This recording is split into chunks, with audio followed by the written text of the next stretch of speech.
जिंदगी आ रहा था, आप लोगों ने तो देखा नहीं होगा, दूरदर्शन पे आ रहा था। ये जो है जिंदगी से लेके तुरंत का सफर, अब हम बात करेंगे उसके बारे में। बट आपको ये बताऊं कि ये जो है जिंदगी 9 बजे आता था दूरदर्शन पे, तब एक ही चैनल होती थी और हमें ये काम दिया जाता था। मुझे मैथ्स और हिंदी अच्छी नहीं आती थी, तो मेरी भी माँ मुझे बोलती थी भाई जब तुम होमवर्क करोगे complete then only you can see this, ये जो है जिंदगी, otherwise you can not see. तो उस चक्कर में मैं रोज मैथ्स और हिंदी बड़ी अच्छी तरह से करता था।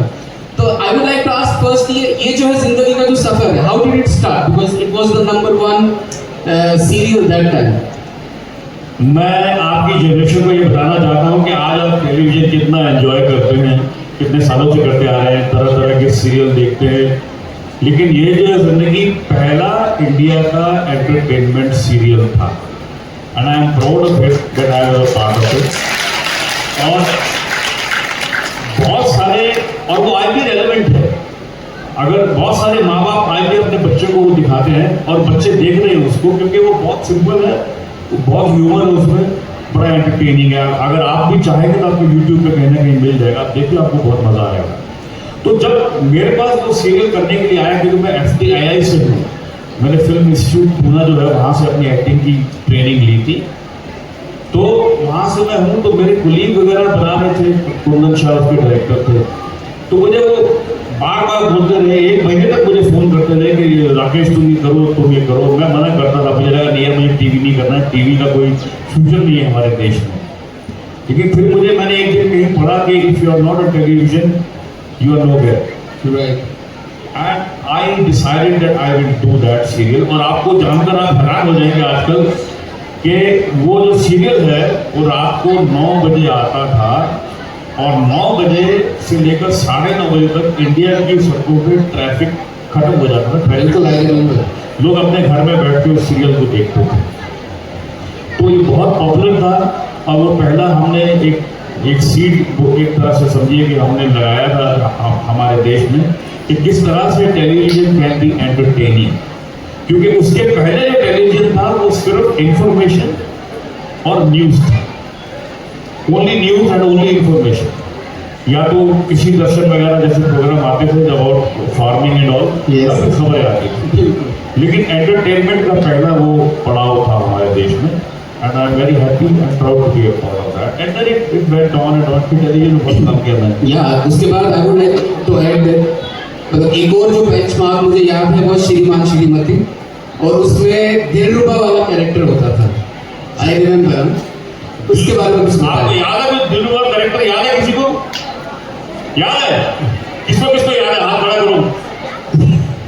अभी खाली हाथ खड़ा करने से कुछ नहीं होगा, दिलरुबा की आवाज निकाल के देखो। बहुत निकालो। हम आपसे रिक्वेस्ट करेंगे। मैं करूं? हाँ। अगर चलो आपको नहीं याद तो आज जाके जिसने नहीं देखा वो देखे जाकर।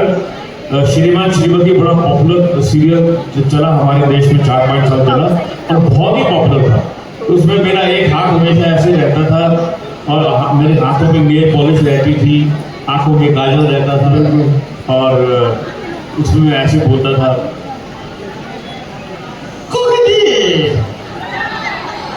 देखिए मैं कब से बालकनी में खड़ा हुआ हूँ, आप मेरी तो देखती ही नहीं है।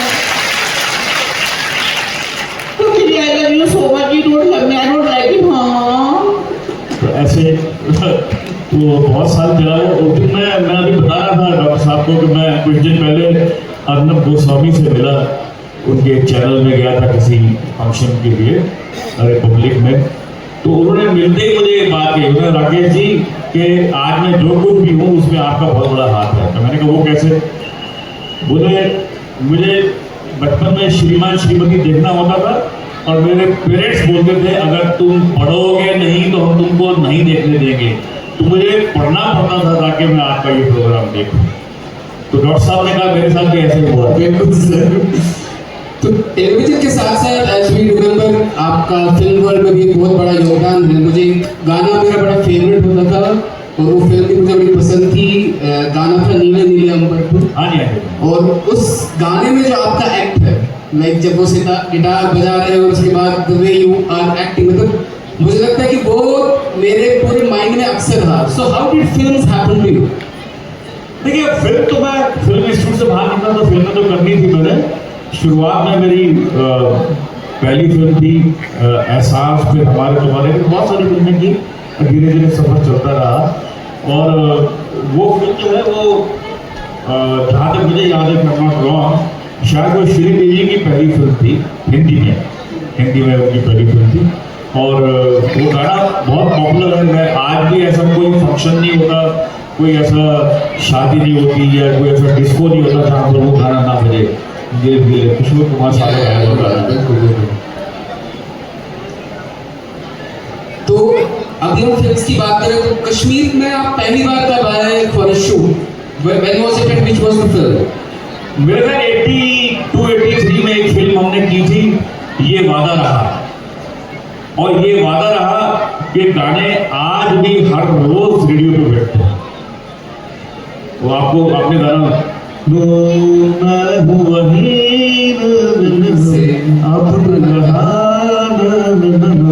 ये वादा रहा से करके वो गाना है, आर डी बर्मन का म्यूजिक है। वो आज भी उसके गाने बहुत पॉपुलर है। वो उस फिल्म की शूटिंग मैंने यहाँ की थी पहलगाम में, मैं 1 महीने के लिए था। और फिर उसके बाद मैंने एक और फिल्म की 1987-88 में, ओके, उसका नाम था पर्वत के उस पार।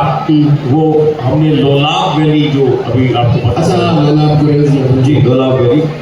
और अब लोलाब वैली में एक बात बताओ, हम वहाँ 1 महीने के लिए थे और 1 महीने में एक बार भी लाइट नहीं आई। हाँ तब तो। और एक दिन रात को गलती से लाइट आ गई। एक दिन हम जनरेटर पे जी रहे थे, मतलब हमारा खाना पीना रहना सब जनरेटर पे था और शूटिंग भी जनरेटर पे थी। एक दिन गलती से लाइट आ गई और बल्ब लगे हुए थे। तो जब लाइट आई तो उसकी जो इंटेंसिटी थी, वोल्टेज इतनी ज़्यादा थी, सारे बल्ब फट गए। तो फिर एक ही बार लाइट आई और सब बल्ब फ्यूज हो गए। तो जैसा कि हम फिल्म्स के बारे में, आपका क्या मानना है कि बच्चों को किस एज में प्लान करना चाहिए कि वो किस स्ट्रीम में जाएं? क्या ये पहले से प्लानिंग होनी चाहिए, क्या ये लेटर प्लानिंग होनी चाहिए? आपने इसके बारे में क्या कहा? देखिए मैं हमारे ज़माने में क्या था, आप आज की जनरेशन में बड़े लगे हो आप। हमारे ज़माने में क्या था, हमारी जनरेशन के पास सिर्फ 3-4 प्रोफेशन थे।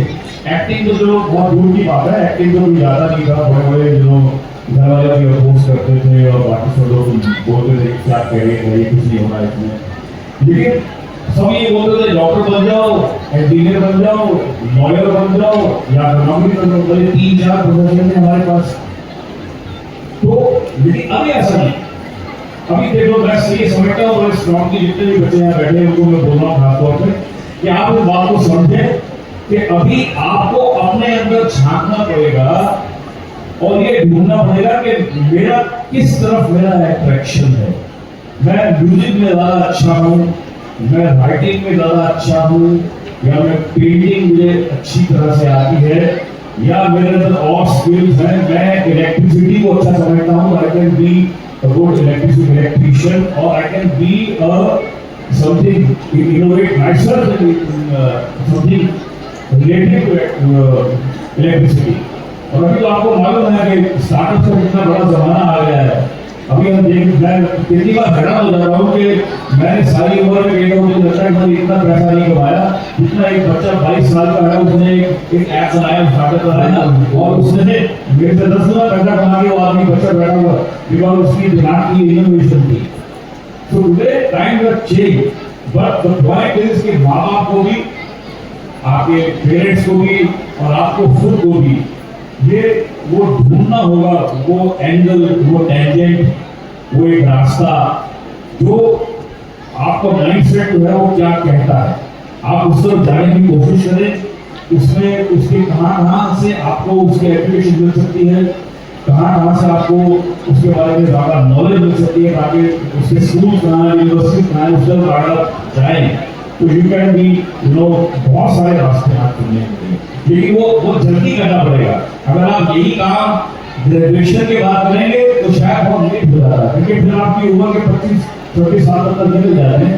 मेरा ऐसा मानना है कि 14, 15, 16, 15 and 20 maximum, you have to decide that which side of life, what profession you are going to be going to Rakesh ji, जैसा हमने देखा अक्सर लाइफ में फेलियर्स काफी आते हैं जाते हैं, उतार चढ़ाव होता है।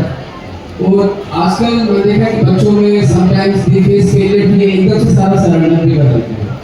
तो I would like two point out, because आपने भी जिंदगी में बहुत उतार चढ़ाव देखा, तो हाउ यू डिफाइन फेलियर और उसको कैसे फाइट बैक करना चाहिए, खासकर जो हमारी यंग जनरेशन है। देखिए, फेलियर जो है ना वो किसी लाइफ में नहीं आता, और फेलियर की एक बड़ी कमाल की क्वालिटी है जो सक्सेस की नहीं है। सक्सेस जो है वो आपको अंधा कर देती है। जब आप कामयाब होते हैं तो आपको बाकी सब चीजें दिखाई देनी कम हो जाती हैं, बंद हो जाती हैं। लेकिन फेलियर में एक बड़ी क्वालिटी ये होती है कि वो आपको दोबारा से उठने के 10 तरीके और बताता है। फिर आपको समझाता है कि आपने अभी ये किया तो फेल हो गए, डजंट मैटर, अब ये नहीं, अब ये करो, इसमें शायद कामयाब हो जाओ।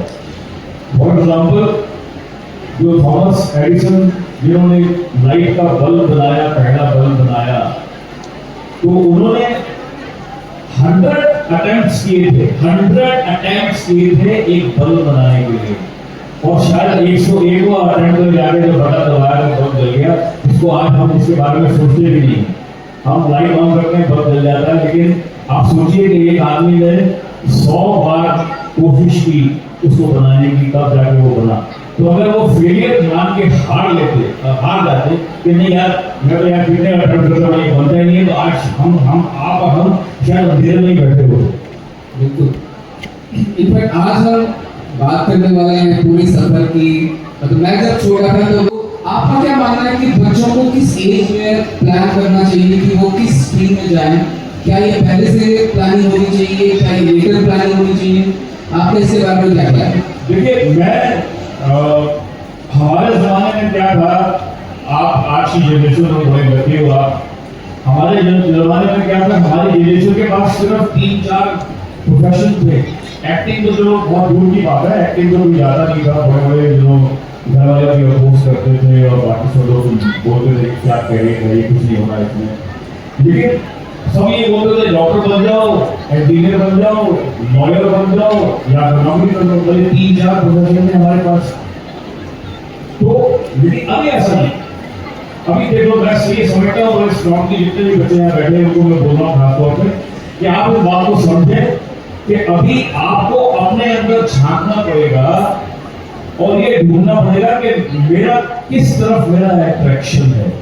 मैं म्यूजिक में ज़्यादा अच्छा हूँ, मैं राइटिंग में ज़्यादा अच्छा हूँ, या मैं पेंटिंग मुझे अच्छी तरह से आती है, या मेरे अंदर और स्किल्स हैं। मैं इलेक्ट्रिसिटी को अच्छा समझता हूँ, I can be a good electrician, और I can be something innovate myself something related to electricity.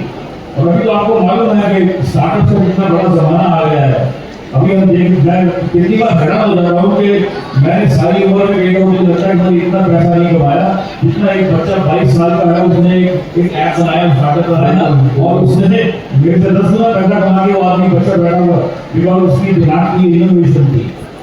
तो today time has change, but the point is कि माँ बाप को भी, आपके पेरेंट्स को भी और आपको खुद को भी ये वो ढूंढना होगा, वो एंगल, वो टेंजेंट, वो एक रास्ता जो आपका माइंडसेट जो है वो क्या कहता है।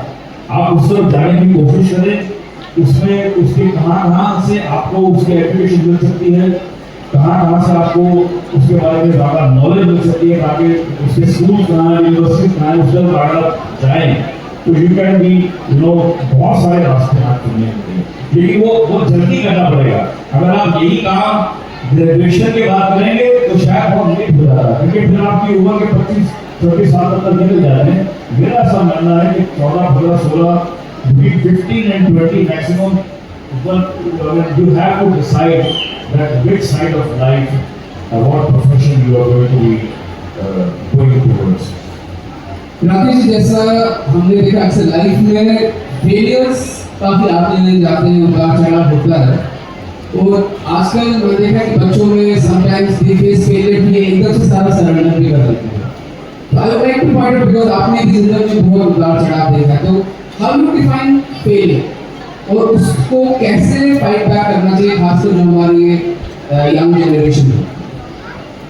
देखिए, फेलियर जो है ना वो किसी लाइफ में नहीं आता, और फेलियर की एक बड़ी कमाल की क्वालिटी है जो सक्सेस की नहीं है। सक्सेस जो है वो आपको अंधा कर देती है। जब आप कामयाब होते हैं तो आपको बाकी सब चीजें दिखाई देनी कम हो जाती हैं, बंद हो जाती हैं। लेकिन फेलियर में एक बड़ी क्वालिटी ये होती है कि वो आपको दोबारा से उठने के 10 तरीके और बताता है। फेलियर आपको समझाता है कि आपने अभी ये किया तो फेल हो गए, डजंट मैटर, अब ये नहीं, अब ये करो, इसमें शायद कामयाब हो जाओ। फॉर एग्जाम्पल, जो थॉमस एडिसन जिन्होंने लाइट का बल्ब बनाया, पहला बल्ब बनाया, तो उन्होंने 100 अटेम्प्ट्स किए थे, 100 अटेम्प्ट्स किए थे एक बल्ब बनाने के लिए, और शायद 101वां अटेम्प्ट में जाके जो बटन दबाया तो बल्ब जल गया। इसको आज हम इसके बारे में सोचते भी नहीं, हम लाइट ऑन करते हैं बल्ब जल जाता है। लेकिन आप सोचिए कि एक आदमी ने 100 बार कोशिश की उसको बनाने की, तब जाके वो बना। तो अगर वो फेलियर मान के हार जाते कि नहीं यार, मैं तो यार कितने अटेम्प्ट करता हूं, ये बनता ही नहीं है, तो आज हम शायद अंधेरे में ही बैठे होते। बिल्कुल। इनफैक्ट आज हम बात करने वाले हैं पूरे सफर की। मतलब मैं जब छोटा था तो